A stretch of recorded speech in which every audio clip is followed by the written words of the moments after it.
বন্ধুরা, আপনারা কি কখনো ভেবে দেখেছেন যদি বাঘ আর ভাল্লুকের সাথে যুদ্ধ হয় তাহলে এর পরিণাম কী হবে? কে জিতবে এদের মধ্যে? এবং যদি বাঘ এবং চিতাবাঘের মধ্যে লড়াই হয় তাহলে কে জিতবে? এবং হাতি এবং গন্ডারের সাথেও যদি লড়াই হয়ে থাকে তাহলে সেটি কতটা ভয়ঙ্কর হয়ে থাকতে পারে? তো আজকে আমরা সেই সমস্ত কিছু এমন ভয়ঙ্কর জিনিস জানবো যা আপনারা এর আগে কখনো দেখেননি। প্রত্যেকটা প্রাণীরই তার নির্দিষ্ট সময় থাকে তাকে প্রমাণ করার, বন্ধুরা, এবং কি সিংহ পর্যন্ত ভয় পায় তাদেরকে সেই সময়। এইসব কিছু দেখার পরে আপনার চোখও কপালে উঠতে বাধ্য হতে পারবে, বন্ধুরা। শেষের ভিডিওগুলি এতটাই ভয়ঙ্কর হতে চলেছে যে সেটি দেখলে আপনি অবাক হয়ে চমকে যাবেন। এবং আপনি যদি আমাদের চ্যানেলটিতে নতুন হয়ে থাকেন তাহলে অবশ্যই আমার চ্যানেলটিকে সাবস্ক্রাইব করে পাশে থাকা বেল আইকনটি প্রেস করুন। Leopard versus aardvark versus hyena. বন্ধুরা, একটি ক্ষুধার্ত চিতা পেট ভরানোর জন্য ঘুরছিল এবং পাশে একটি ওয়ার্থক ছিল তার বাচ্চাদেরকে নিয়ে। সেই ওয়ার্থকটি খেয়াল করেনি যে তার কাছে ভয়ঙ্কর চিতাটি তেড়ে আসছে। এবার এই লেপার্ডটি চুপি চুপি সেই ওয়ার্থকের দিকে ধেয়ে যায় এবং সময় বুঝে তার উপর সমস্ত জোর দিয়ে হামলে পড়ে এবং তাকে শিকার করতে পেরে যায়। এরপরে সেখানে হায়না চলে আসে একটি, এবং তারা মারামারি করতে করতে সেই লেপার্ড ওয়ার্থকটি ছাড়া পেয়ে যায় এবং সেই ওয়ার্থকটি আক্রমণাত্মক হয়ে পড়ে তাদের দুজনের প্রতি। মারাত্মক চিতা এবং হায়নার কবল থেকে সে বেরিয়ে পালিয়ে যায়। এরপরে সেই চিতা এবং হায়নাটি দুজনে মারামারি লেগে যায় এবং কিছু সময় পর হায়নার দলবল সেই চিতাটিকেও আক্রমণ করতে থাকে। এরপরে সেই চিতাটি অসহায় হয়ে মৃত্যু হয়ে যায়। Number 2, hippo versus lion. জলের অভাবে একটি জলহস্তী বনের এদিক ওদিক ঘুরছিল। তখনই সে হঠাৎ করে একটি জলের খোঁজে একটি সিংহের দলের কাছে চলে আসে এবং সেখানে জলও উপস্থিত থাকে। সিংহের মুখ থেকে ফিরে যাওয়া মোটামুটি ভাগ্যের বিষয় নয়, বন্ধুরা, কিন্তু জলহস্তিও ফিরে যাওয়ার পাত্র ছিল না। জলের অভাবে তার অবস্থাও খুব খারাপ ছিল। এরপর সে জলের খোঁজ পেয়ে যায়, কিন্তু সেখানে সেই সিংহগুলি তার উপর আক্রমণ করতে থাকে সে জল পান করতে দেবে না বলে।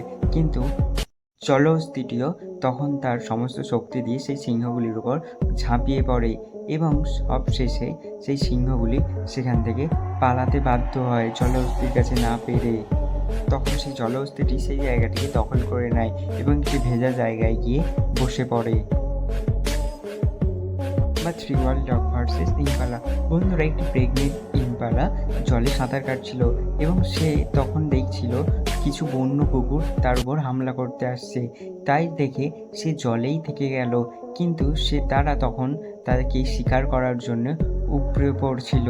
দেখি ইম্পালাটি আবার পুনরায় জলের ভিতর চলে গেছিল, কিন্তু এরপরে এমন সময় আসে যে প্রেগনেন্ট হওয়ার কারণে তাকে বাইরে জলে আসতেই হতো। এরপর সে যখনই জলের বাইরে আসতে যায় তখনই সেই বন্য কুকুরগুলো তার উপর হামলা করতে থাকে। এরপরে একটা সময় সে কিছুটা জলের কিনারায় এলে সেই বন্য কুকুরগুলি তাকে ধরে ফেলে এবং টানতে টানতে পাড়ের উপর নিয়ে আসে। এর পর কিছুটা অসহায় হয়ে সে সেখানেই মারা যায় তাদের কাছে। প্রাণ হারানোর সাথে সাথে তার বাচ্চাগুলোকেও সেই কুকুরগুলো পেট থেকে বার করে খেয়ে ফেলতে থাকে। এটি খুবই মর্মান্তিক, তাই না? কিন্তু কি করা যায়, এটি অন্য জায়গায় হতেই থাকে, না হলে তারা বাঁচবে না। Number 4, leopard versus porcupine. বন্ধুরা, এমন একটি ভিডিও দেখেছেন যেখানে পর্কিউপাইনের কাছে এই লেপার্ডটি হারিয়ে গেছিল, কিন্তু এখানে হবে কিছুটা উল্টো। বন্ধুরা, একটি ক্ষুধার্ত লেপার্ড শিকারের জন্য এদিক ওদিক ঘুরছিল। তখনই তার চোখে পড়ে একটি সজারুর দিকে এবং সেই সজারুটির উপর সেই লেপার্ডটি আঘাত করতে থাকে থাবা দিয়ে। আপনারা হয়তো সকলেই জানেন সজারুর এই কাঁটার সম্বন্ধে। কাঁটাই তাদের রক্ষা করে শিকারির হাত থেকে, এবং তারা যদি কোনো বিপদের আশঙ্কা পায় তখন তাদের কাঁটাগুলি তারা সোজা করে ফেলে, ঠিক যেমনটি এখন এখানে করছে তারা। এই কাঁটাগুলি সজারুর লেপার্ডকেও খুব বিরক্ত করে, কিন্তু সর্বশেষে এই লেপার্ডটি সেই সজারুটিকে শিকার করতে সফল হয়।